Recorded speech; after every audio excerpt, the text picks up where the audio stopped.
a fully put together, fully fleshed out strategic operating plan type book. We will get into some of the revenues next week, and we'll get into some of our priorities, staff's priorities next week. It'll be a presentation. We'll provide details.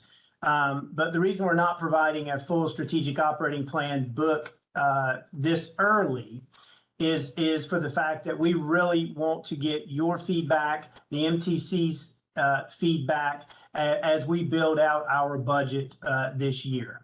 And what we have planned is, during the months of February, March, and April, we're still getting some of the details together. We will have some workshops dedicated to the operating budget and to the capital budget as well, where we will get into the details of what we have, seek feedback from the TSAC, CTAG, and the MTC with the intent of, finalizing and adopting a budget in the April timeframe, we believe. At that time, it would then be presented to the City Council for inclusion in their to be presented to City Manager for inclusion in the budget that will be presented to City Council. If we need a little more time than that to make sure that we are effectively capturing the priorities of the MTC, TSAC, and CTAG, we'll take that. And we've worked that out with City Strategy and Budget so that they know what they'll be getting from us at those times. So again, more to come. You'll see more detail next week, but we feel like this is a good course of action. Of course, we've been working extensively since August, late August, early September to pull a budget together. So it's not that we don't have one together. We have the essentials together. We'll talk about those next week to a certain extent, begin to get into some of those. But then we also want to seek everyone's feedback before we finalize and then ultimately request that the MTC adopt a budget to be presented to the city later on this year. So if it's okay, I'll just see if there's any questions about this item at this point, and then if not, I'll move on to the FMO update.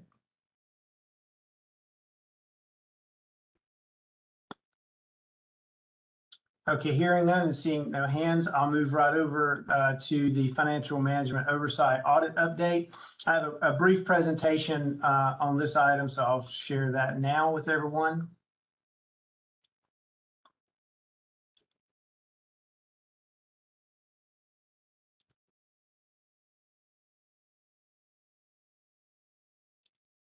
Well, I thought that I would. Let's see.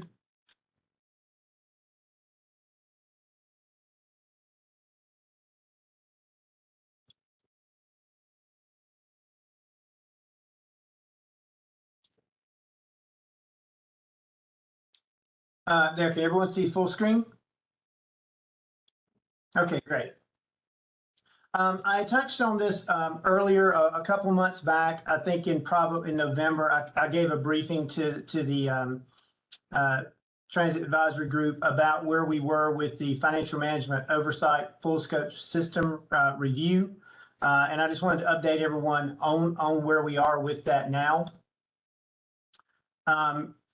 Basically, the FMO, FSSR contractors hired by FTA come in and they conduct a series of interviews, transaction reviews, and other tests to determine the recipients or CAT's financial management system meets the requirements of 2 CFR Part 200. So that's the standard that we're held to because we receive federal grant funds and other funds. There's 7 standards. They touch on the areas of financial reporting, accounting records, internal controls, budget controls, allowable costs. In other words, allowable costs are what are we submitting things that are in line with what we're supposed to for reimbursement? Are we keeping effective documentation? Are we managing the cash that comes to us? And they also review project change and grants management. For example, with this, they've interviewed some of our project managers to understand better how we manage the operational side of how we manage projects. They talked to some of our engineers and and planners on that. Again, this has been ongoing for a while. In March of 23, the city manager informed City Council and the MTC that Mr. Cagle would request that the FTA appoint or make the selection of a contractor to come in and perform a financial audit. That has been underway really since June of 23. That's when the FTA announced that they had selected Sager and Rosenberg to assist in the process.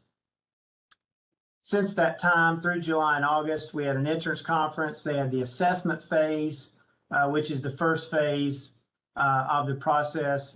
That was with document review, virtual interviews with a number of staff over about a week's period of time. And they gave no feedback on that. That was really just a preliminary.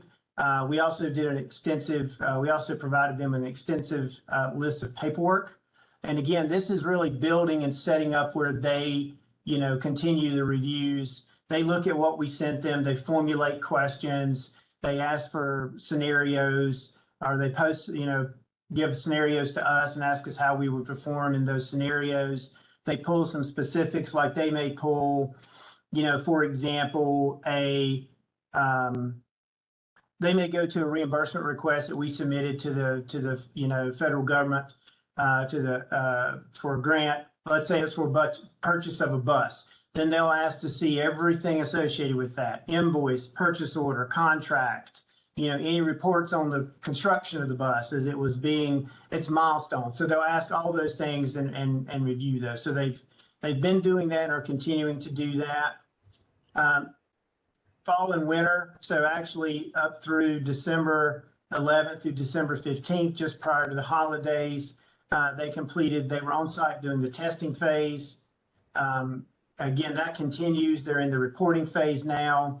So based on what they learned in the assessment phase and the testing phase, they're continuing to ask questions. I still have requests for information outstanding, and I am myself, CATS Finance, as well as other CATS staff, are still providing to them on almost a daily basis at this point. What's coming up next will be an exit conference. They've not scheduled that yet. A draft report that we'll get a chance to review and respond to, and then ultimately a final report that provides not only their findings but guidance about what we should do, new, different, better if needed in the future.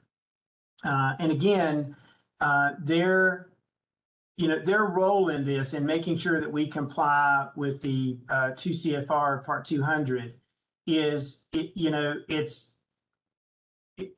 to ensure that we're complying in the best way possible. So even if we're in compliance and they see that there's maybe a better way, or there's another agency that maybe does it in a simpler, more efficient way, they can provide that feedback to us too. So it doesn't mean that just because they provide feedback that it's not a right or wrong. It might simply be a best practice.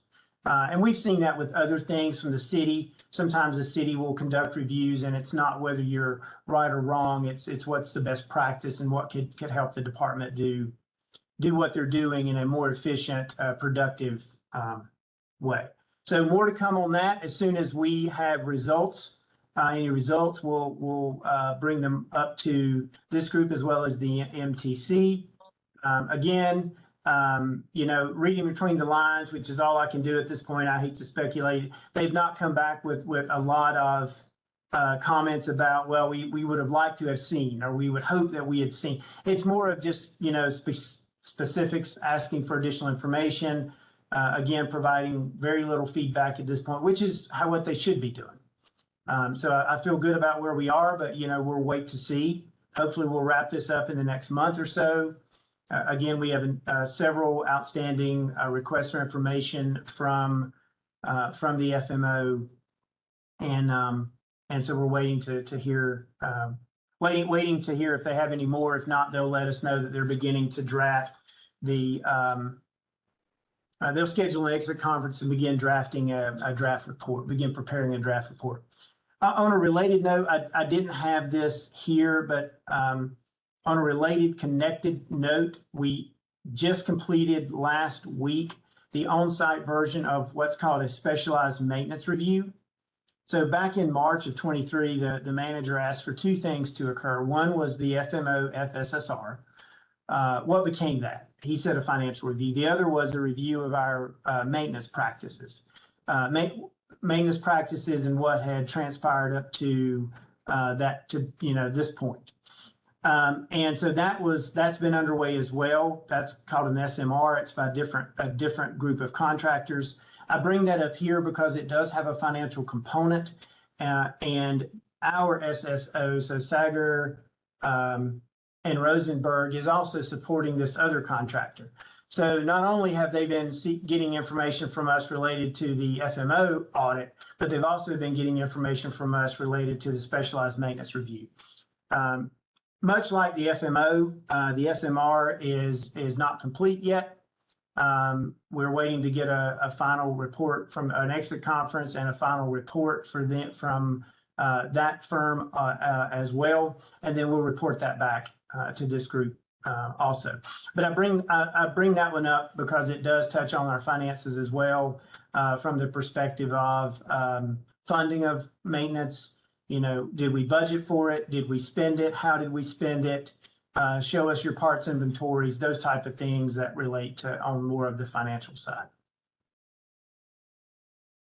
That was a brief presentation of kind of where we are with those two audits. Are there any questions from the group? There is a question in the chat. Does CATS go through a triennial? And the answer is yes. Yes, and we have another one scheduled. Another one will occur in 2025. This does not preempt or prevent that in any way. Yeah, as a point of reference, the last triennial was completed. Well, the letter, I believe, was dated June of 2022. And I believe all findings were closed out in 2023, in early 2023, but we just had a triennial in middle of 2022. Yeah, so these would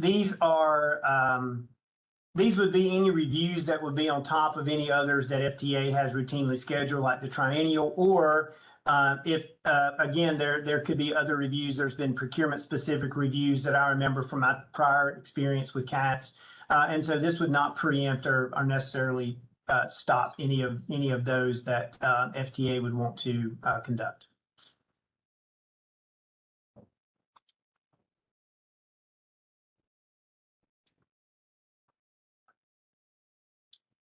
Okay, Mr. Chairman, seeing no more questions in the chat and seeing no hands raised, I'll turn it back over to you, sir. Okay, thank you, Mr. Howell. Next on the agenda list is CATS Advisory Committee structure. So us and TSAC is the other committee, and that will be presented to us by Miss Elizabeth Pizzuti. Did I say that name correctly? You did. Good morning, Okay. everyone. I apologize. My camera's acting a little funky this morning, so so I'm not on camera, but wanted to provide a presentation this morning to talk about the CATS Advisory Committee structure. So, Paulus, do you want to show the slides?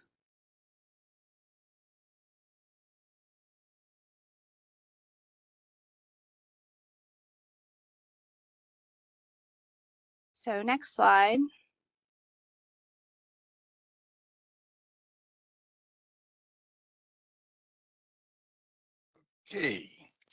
Okay. So this morning I want to chat a little bit about the governance structure and reporting structure for CATS, the CTAG Advisory Committee, as well as TSAC, and then some potential next steps for us to take. Next slide. So CATS currently has two entities that it provides direction from. One, the City of Charlotte and the City Council, and they approve the final budget for CATS, as well as develop and approves organizational policy. And then there's the Metropolitan Transit Commission, which oversees long-range countywide transit planning, provides input and approves CAT's budget, and then directs CAT's operational and strategic policies. There are two advisory committees, which you know of, TSAC and CTAG, which also provide advisory insight to the Metropolitan Transit Commission. And the TSAC committee provides input on budget and recommendations on system improvements, fares, routes, schedules, policies, performance standards, and provides other recommendations, as well as receives complaints regarding the system. And then the CTAG group, which you're all familiar with, provides budget input and recommendations, as well as provides input on transit alignment, project improvements to the system, performance, as well as customer service recommendations. Next slide.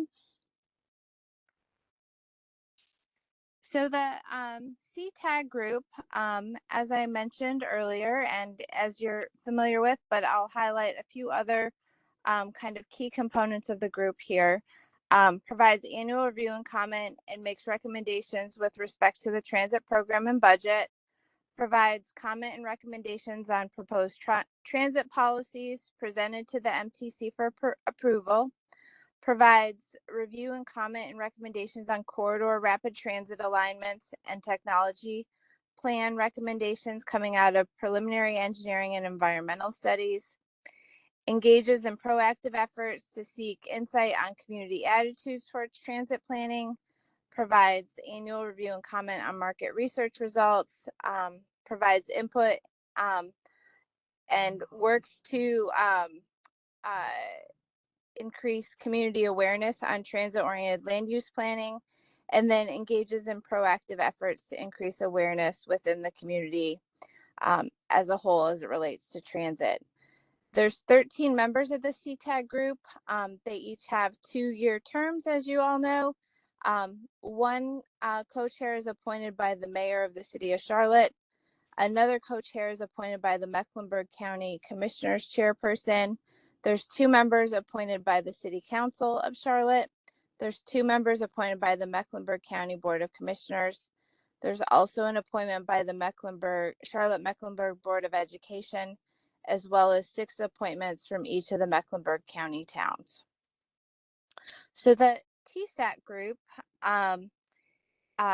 primary function is to serve as an initial forum for citizens' suggestions and complaints concerning fares, routes, and schedules. It serves as an advocacy group for public transportation. It reviews and makes recommendations on transit service policies and provisions. It makes recommendations on minimum performance standards to be used in monitoring of the system, and then also explores emerging issues in public transit and works with staff on developing appropriate strategies to address them. There are 15 members of the TSAC committee. They each have 3-year terms. 2 of those members are appointed by the mayor. One of those should be an uptown employer, and the second should be a disabled citizen that uses CATS. There are 6 additional appointments by the Charlotte City Council.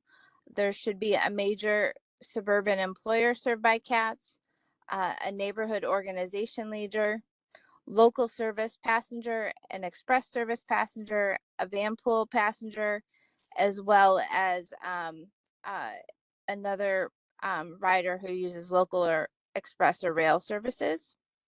There is another member appointed by the Mecklenburg County Board of Commissioners with no special designation, and then 6 appointments by each of the Mecklenburg County towns. Any questions on either one of those committees? Okay, hearing none. So today I'm presenting I presented last week to TSAC. Today I'm presenting to CTAG. And the reason for this discussion is that back in October, when we had the budget strategy meeting with the MTC, there was a recommendation brought up by both the chair of CTAG and the chair of TSAC to potentially merge both CTAG and TSAC into one committee. And so wanted to provide some insight as to what the purpose of both of these committees are, and then also have a discussion to see whether this is something that the CTAG committee would like to pursue and discuss further of merging both TSAC and CTAG into one committee. And so if we were to pursue looking at whether TSAC and CTAG should be one committee, we would look to survey both the TSAC and CTAG members regarding the effectiveness of the committees, do a review of other transit system advisory boards and their purpose and function, and then lastly, provide a recommendation to the for the CATS, TSAC, and advisory groups to both of the committees and then on to the MTC. Any questions on this? Or I'd like to open it up for discussion and thoughts as to whether this is something you'd like to pursue. Hey, Elizabeth, I have one quick comment to Yep. CTAG. So just to put this in perspective, I think hopefully all of the CTAG members are aware that separate from the day-to-day operations budget, all of those things, MTC is having discussions about the interlocal agreement. The interlocal agreement is in effect the governing document that creates MTC and by extension CTAG and TSAC. So when this discussion came up via the chairs of each group at the strategy meeting, I've discussed that separately with the new chair of the MTC, Commissioner Altman, and her desire was to just make sure that TSAC and CTAG as groups were aware of this suggestion made by the chairs and were in agreement as MTC goes through their discussions about possible changes to the interlocal. Because if there were going to be changes to these two groups, it would come via changes to the interlocal agreement, because that's the empowering document on MTC, CTAG, and TSAC.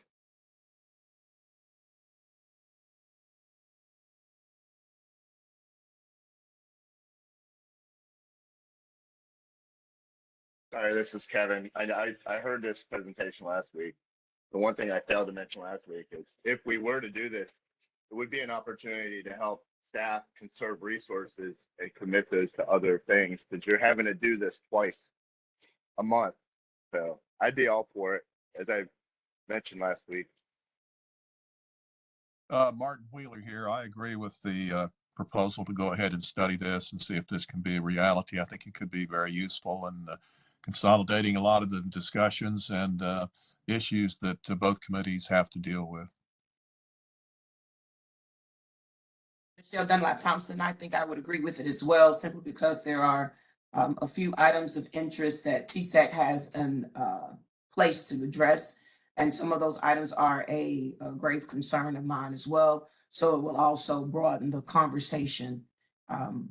It will create more capacity for it to address more items that are of interest to me. I yield. This is Todd Stice. Can you hear me okay, I hope? I just want to ask, who are the town representatives for TSAC? I know Kevin Walsh represents both CTAG and TSAC for Huntersville. I was trying to find who represented town of Davison, Matthews, and so on and so forth for TSAC. I don't see it on the online on the website. I think it's same with TSAC and CTAG. We don't have full representation as it was outlined by Elizabeth. There are many empty seats on TSAC. Okay. So it seems as you represent both committees for Huntersville. It would be possible that I could represent both groups for Davison if there was a merge. I'm not sure what they would do if there's two different people for Cornelius, one representing TSAC, one for CTAG. And that's what I would think that they would want to consolidate and maybe eliminate some of the overlap and from the city council and the mayor's office. Yeah, we can get you a full list, Todd, of membership on TSAC CTAG representation. So we'll do that and send it out to the group.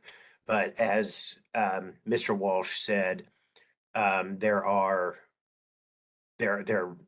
have traditionally been quite a few vacancies, throughout, and it is that is sort of one of the issues that we see. But again, we can get you the full list. Thank you. And this is Michael Cataldo question. How many total members if we merge both groups together? Wouldn't it become too large and cumbersome? So that would be our next steps if the both TSAC and CTAG decided to recommend to the MTC that they'd like us to explore this. What we would do is do a review of other transit systems and look at their citizen advisory committees to better make sure we define the goals and purpose of this new merged group, as well as the composition and how many folks or how many total committee members there would be, and then what the composition of them would be, the appointment process, and then also look at what a potential implementation timeline would be. So we would come back with all of that. So I don't know that it would be a 1-for-1 group. I think, as you said, it would be quite large then.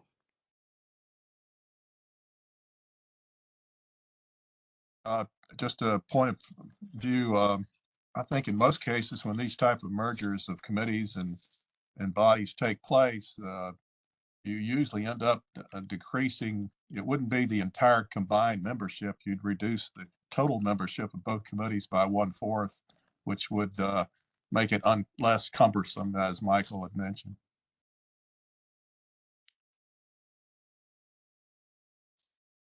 Yeah, and as I said, we would look at different strategies for how that combination would occur, and really look to see what some other transit systems are doing in this space.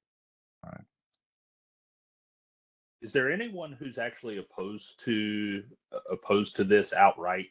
Not just want to see more information, but vehemently opposed to the idea of merging committees?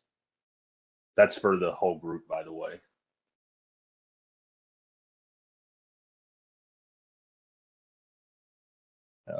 Yeah, I think most people are in agreement that it's at least worth looking at and seeing what this might look like and what shape a combined committee might take.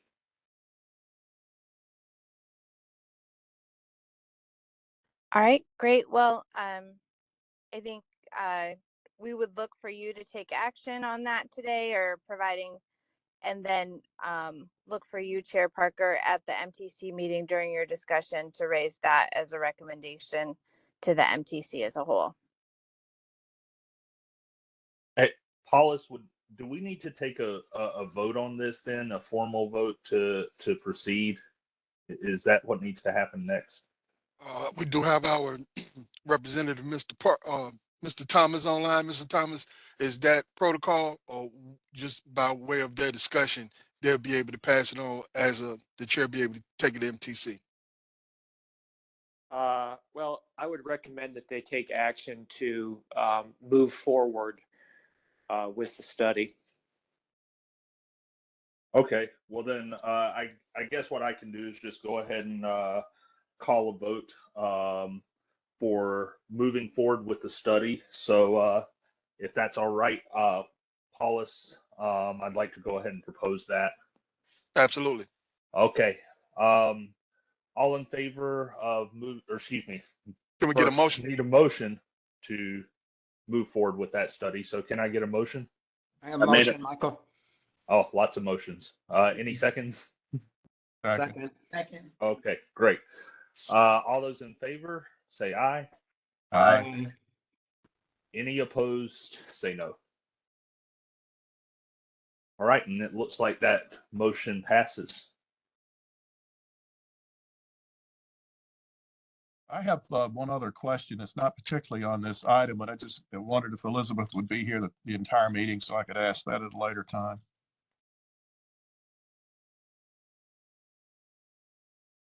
Or I can Yeah, ask, I'll I, be. I can ask it now if you have to leave. Nope, I'll be here. Okay, all right. I'll just wait and keep with the agenda.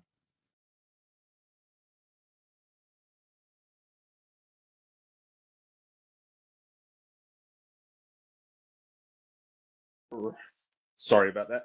All right, next on the agenda item is Mr. Cagle's report. So Mr. Cagle, the floor is yours. Yes, good morning, everybody. Welcome back. January is as we've talked about, is going to be busy as we go through the budget and all of these discussions around the interlocal. Did want to, I know it's been a little bit since our last CTAG meeting, so wanted to give you a couple updates related to CATS and some of the happenings over the last, well, since the last meeting. So let me start on the progress report with the work group. Mr. Howell has already talked about the FTA reviews that are going on. The work group has stopped meeting monthly pending some of these FTA reviews being completed. So we do not have a scheduled next meeting for the work group. It will be scheduled as needed as we understand more from the FTA what their schedule is for releasing their audit reports or their whatever the reports coming off of these two special reviews. However, on the progress report, you may recall there were still bridge inspections or aerial structure inspections. We're still out there hanging out there. And those specifically, the aerial structures or bridges had been inspected with the exception of 6 aerial structures. Those aerial structures had not been inspected yet because we were awaiting scheduling from the railroads. They are in railroad right-of-ways. And to do that, we first needed a right of entry agreement with the railroads. And then the railroads require flaggers for that work to be done that they provide. Those flaggers are scheduled far out in advance. So we have been waiting for the railroads to provide us the flagger crews. That is done in that they have given us a window of time to complete these 6 inspections with their flaggers. It is later this month. And so we would anticipate having these final 6 bridges inspected, getting those reports from the inspection contractor, and taking whatever actions are necessary based on those reports. But that is good news. It has been a long time coming to get on the schedule with the flaggers from the railroad. So we are pleased about that. On the bus side, wanted to give you an update. CTAG, you may be aware on December 22nd, just before the holidays, there was an incident with a bus where the bus was on LaSalle Road. There was a unrelated incident related to just random gunfire, according to CMPD, in the area of the bus. The bus, a stray bullet did hit the bus and entered the bus and hit the operator. It was certainly, so according to PD, to CMPD, this incident was going on in the area, was not targeting the bus and was not really related to any activities on the bus. It was just one of those terrible things where random violence in the community had spilled over to affect our operator. I am happy to report that the operator was transported, serious injuries. He was struck. Some of the reports said in the chest, some of them said in the neck. I think the reason for that two differing reports is he was struck high in the chest or low in the neck, near the clavicle, near the collarbone. He is fine. He is recovering, and should make a full recovery. So that is very good news. CMPD continues to investigate the incident, but again, it appears to be sort of a random event, not targeting the bus and not specific to the operator or any of the passengers on board. The last update I have for you is on January the 6th, NCDOT issued a directive to CATS to take out of revenue service, so to sideline the 100 and 200 series light rail vehicles. They issued that order on January 6th at about 7:30 p.m. That was a Saturday at about 7:30 p.m. So we pulled those LRVs, light rail vehicles, from revenue service, with the exception of two of those. And here's why. The directive required us to remove from service the 100 and 200 LRVs until such time that the truck overhaul was completed on the vehicles, on the 100 and 200 series. We have 20 100 and 200 series LRVs, of which 18 were removed from service because two of them have already received and been returned. They've received the truck overhaul maintenance from Siemens, and they have been returned and placed back into service. So I'll talk a little bit about why that happened, but let me skip to the end a little bit just to talk about service and its impacts. So as I mentioned, the 100 and 200s, 18 of those vehicles have been removed from service. CATS currently has 42 light rail vehicles, and they are about evenly split between 100 and 200 and 300 series vehicles. We have 20 100 and 200s, and we have 22 300. The reason we refer to them this way is the 100 and 200s were purchased with the initial implementation. I see the question. I'll come back to that in just a second. With the initial implementation of Blue Line, and the 300 series were purchased with the Blue Line extension. So again, 42 total LRVs, 20 of them are 1 and 200s, and 22 of them are 300s. We require to run stated schedule today before this directive, and today we require 20 light rail vehicles to run the schedule. So how does the math break down? 42 total. We had to remove 18 from service. And of the 22 300s, we have 21 available for service. One of the 300 series was in a pretty serious accident several years ago, before I even came to CATS, and has not been available for service for several years. So what that really does is we end up with a 20 vehicle daily need, and we have 23 vehicles available currently. So we are able to make service, but that is a very lean spare ratio. And so for now, we will be able to make service, but there may be some times if we go below 20 available light rail vehicles where, as a standard operating procedure, CATS runs what we call two vehicle trains. So every train that goes out, we have 10 trains daily, and 10 trains equals 20 vehicles. And that's because CATS runs 2 vehicle trains. We don't have to run 2 vehicle trains.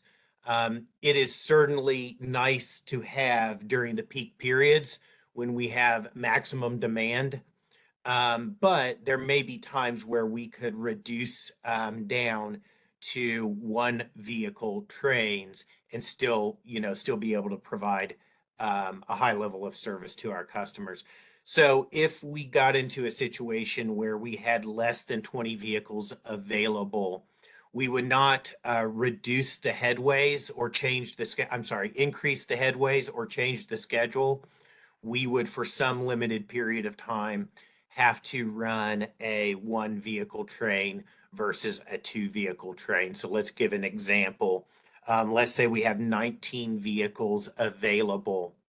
What we would do is run 9 two vehicle trains and one vehicle train until such time that that we had a 20th vehicle available, and then we could go ahead and run all 10 two vehicle trains. I mentioned this because, with only 3 spares, all of the fleet still has routine maintenance requirements. And so there may be times where, due to routine maintenance, we do not have a full set of 20 vehicles available. But our railcar maintenance team is working to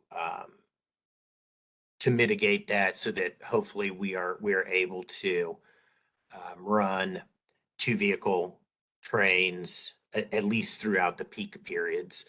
So then briefly, what happened? Why was this directive issued?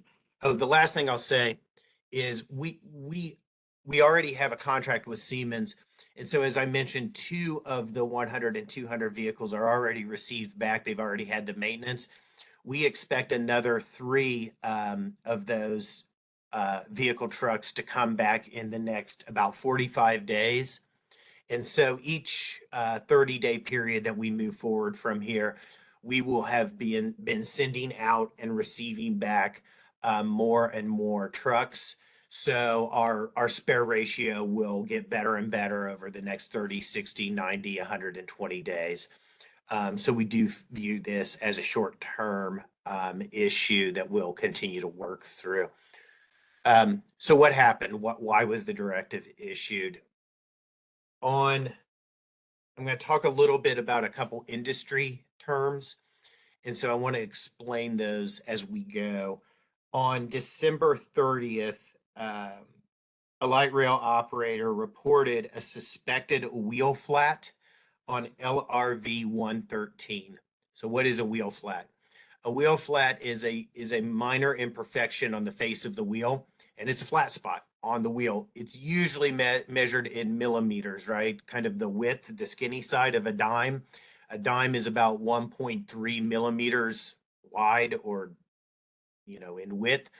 And these are 1 to 2 millimeter imperfections on the face of the wheel, where the wheel, as it rotates, touches the track or comes into contact with the track. They're not uncommon, right? In fact, we have the maintenance equipment to repair wheel flats in-house, and our railcar maintenance group does that routinely. So how do we know when a wheel flat occurs? Usually, from a passenger standpoint, the passengers may not even know it's occurring. It can result in a little bit of a less comfortable ride, but it also results in a clicking sound. Every time that wheel comes around and that imperfection comes into contact with the track, it clicks, click, click, click, click, click, click, as it's rolling down the track. Our rail operators are trained to detect that and to report it. On December 30th, that's exactly what happened. Railcar maintenance evaluated the wheel, and they found a flat spot on the C truck or center truck of LRV 113. They fixed the wheel flat by truing it, is the process it's called. They did a test run of the vehicle. It passed test run and it went back into service. On January 5th, a rail operator again reported a suspected flat spot on LRV 113. Reported it to railcar maintenance. It came back in. Railcar maintenance discovered again on the C truck a minor imperfection, a flat spot on the C truck, on one wheel of the C truck of LRV 113. This time, as I mentioned, they're not uncommon, but it's not the norm to have a flat spot develop on a wheel that has just been trued within 5 days. It's not that it can't happen, but that is uncommon. So this time, rather than just truing the wheel, Railcar Maintenance did further investigation. And what they found was that the wheel had excessive play in the wheel. And what does that mean? If you think about looking at the wheels from the front on, the wheel should be rotating and it should be straight up and down. It should not be wobbling. And if it's wobbling, that is excessive play, right? So if it wobbles as it spins around, that's called excessive play. And the tolerances for play in a wheel is 0, right? There should be no play in the wheel. It should be completely, there should be no lateral movement as it spins. So they determined that the wheel did have excessive play. They immediately removed the truck, the LRV, from service. Railcar Maintenance, because there is no zero tolerance for play in a wheel, notified our safety and security group, who then notified NCDOT on January the 6th, about midday, and NCDOT issued the directive on the evening of the 6th. Now, I want to reiterate, because this is important. Again, the flat spot on the wheel, that's something that we fix. It's not uncommon. That happens. The play, the excessive play in the wheel, the wobble, that is the uncommon. That's what really sent off the red flags. And so, again, the issue for the directive really resulted in the discovery of that excessive play. That's why NCDOT did that. I guess the last thing I'll say is I do believe that this is a great example of how a safety management system, how all of our team, how the process is supposed to work. The operator training detected the suspected flat spots. Railcar Maintenance immediately investigated, trued the wheel the first time, did further investigation when it was after, when it came back in, discovered the excessive play, and immediately reported everything to our safety and security and NCDOT. So while I wish the excessive play wasn't present, it is a very good example of how the process should work. And then finally, we have been transparent with the public, with the MTC, with City Council, with everyone involved in exactly what happened, why it happened, and what our next steps are. So that was hopefully my brief explanation of the incident on the 100 and 200s. I think there are some questions in the chat. Let me, Chairman, if it's all right with you, is it okay if I just work through the questions? Absolutely, by all means. Okay. First question. Let's see here. Sorry, my computer's moving slow. First, Mr. Cagle, is talk about the hiring of the National Express organization. Yep. So National Express, everyone's aware, hopefully everyone's aware, RATP Dev, the current contracted provider, did not propose back in the summer when the RFP for the bus contract, the bus services contract went out. National Express did propose, as well as one other vendor, and National Express was selected. The contract has been approved, has been taken to City Council and approved. National Express will take over from RATP Dev in the second week of February. They're working through the exact date. The contract with RATP Dev expires in the middle of the week. So we're really trying to figure out if they're going to start a couple days early or RATP Dev will work a couple days longer. But rather than transition in the middle of a week, they'll transition on the start of a week. And so they're working through that. National Express has selected their leadership team, and that team has been working to do outreach and employee meetings with the TMOC, or Transit Management of Charlotte employees. They started doing that last week and will continue that in the lead up to the contract transition. Will there be a representative from National Express to address CTAG for introductions, proposed transit logistics, and areas of focus that holds priority? Yes, we can do that. We would propose to have them, once the contract kicks in February, to have them at the February CTAG meeting. Once the new general manager is on site. He will be on site soon. He was relocating. So he is hired. He's already made a commitment to National Express to come to Charlotte, but he needed to relocate because he's not from Charlotte. He's not currently a Charlotte resident. So we can do that for February. What is the average time it takes to update the 1 and 200 maintenance? So right now, the contract for trucks, whether they're 100 or 200 or 300 series for a truck, for the truck maintenance, is Siemens is contracted at a maximum of 6 weeks for the maintenance. We believe, and they believe, that they'll be able to reduce that as they do the maintenance down to 4.5 to 5 weeks for the maintenance. And then you have transit time, the time it takes to send the truck and to receive the truck back. That's where this new contract really helped us. Previous to the new contract, all of the trucks were going to California for maintenance, Sacramento, and it took 2 weeks going out and 2 weeks coming back. So you had the maintenance plus a month, 2 weeks out, 2 weeks back.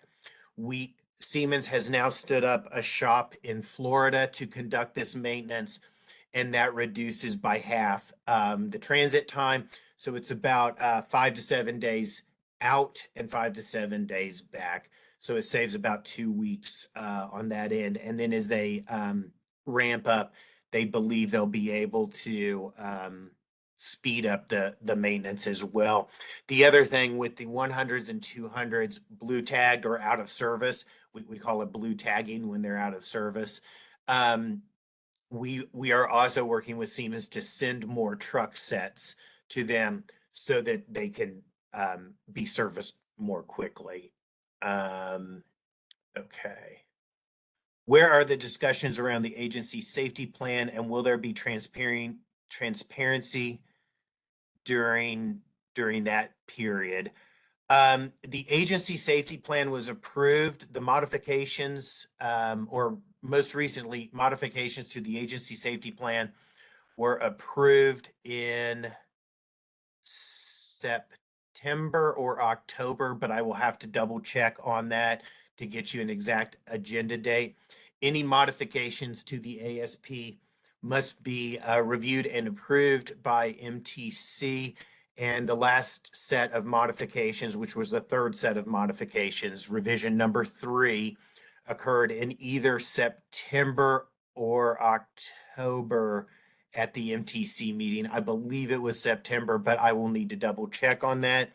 And yes, we can absolutely keep you updated. It's a routine thing to update the ASP, and I would anticipate this year we will update it as well. As I said, the ASP, the third revision was just recently approved, and the ASP has been in existence for about 3 years. So it's pretty normal to update the ASP, and we can make you aware absolutely, as we go through that process with NC DOT SSO and then ultimately through the MTC. Mr. Wheeler? Yes, yes, Brett. I wanted to ask, with all of these wheel and truck and maintenance issues that are being addressed, what is the horizon time now that we would have perhaps all of that stuff done and we can return to our top operating speed on the line at 55 in certain areas? Yeah, so we are working through that. We have not had those discussions with NCDOT yet, but we are looking at that. And I think we will be in a position to have that conversation with them about the operating restrictions, not the 100 and 200s, but the operating restrictions that were in place before, that have been in place, probably over the next, let's call it 3 to 6 months to start that conversation with them. That's what we think. Right. Okay. And another question while I have you here, are there going to be any more tours that were done back in November and December? A second round of tours of CAT's facilities? We hadn't had those planned, but if I got to tell you, it's a really cool tour. And if you haven't been on it, I would recommend it. And so we're happy to offer it. If there's a desire from CTAG, TSAC, from anyone, I do think it's a good tour. Brent, this is Elizabeth. Uh-huh. We had planned to offer another one in January because there were a few folks that weren't able to take Oh, the okay. December, and so we're working to coordinate that. We wanted to kind of see if we could calibrate that with some of our new MTC members coming on board and seeing if they wanted to also participate in a tour. So we are looking to schedule that. We just haven't been able to coordinate all the dates and times quite yet. Fair enough. I stand corrected. More to come, Martin, on that. And I know you know very well. It's well worth the time to Yes. do it and really see how the operation works. Fleet maintenance, both on the bus side and the rail side, they're very good at their job, and it's very enlightening to see how how it all works. Right. And one more question, I'll let you go. In the last meeting in our minutes, there was mention of possibly a red line update. Would that be coming for CTAG anytime soon? We can do that. We would anticipate that as part of the budget discussion on the capital side.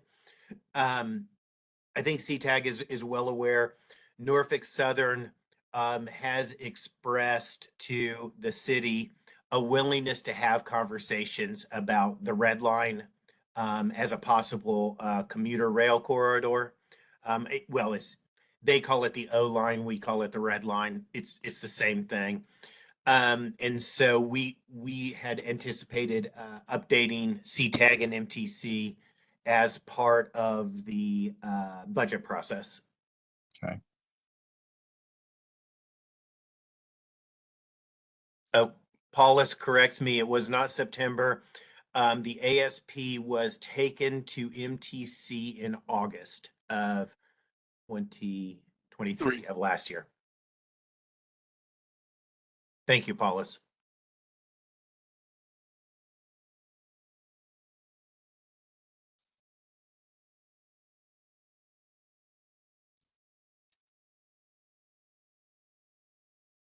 All right. Are there any other questions?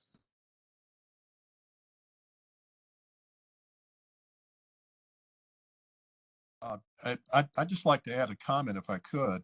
I don't know whether many of you listen to a lot of news coverage, Charlotte Talks and programs like that.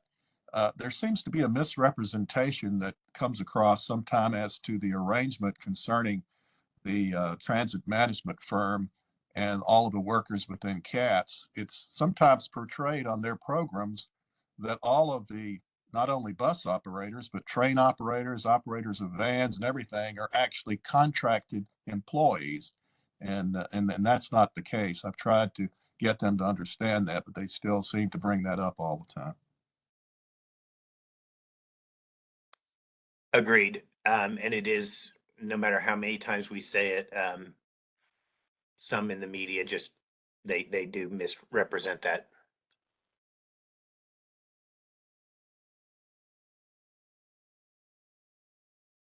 All right, any other questions or comments?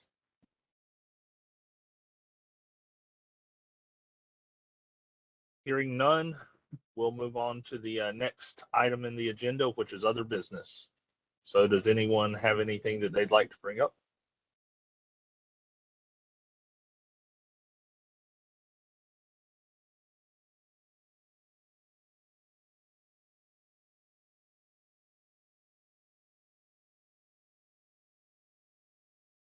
All right, I guess no one else has any other business, but I think we've had a good discussion along a lot of the lines of the agenda items here. So I think we've probably covered most everything that everyone would want to cover for today. The last agenda item is the meeting schedule, which is just printed in the agenda list. So everyone has that for this year's meeting schedule. And that'll bring us up to our last item, which is adjournment. So do I have a motion to adjourn? So moved, Mr. Chairman. Second. I hear a second. So all in favor, say aye. Aye. Aye. Aye. Anyone opposed, please say no. And the ayes have it. So we will meet next month. I believe it's February 20th. I'm not looking at the agenda at the moment, but we'll meet. I believe it's February 20th. And with that, I hope everyone has a great day, a great week, and a great rest of your month. Thank you. Thank you, Thank Mr. you. Chairman. You Thank too. you. Thank you.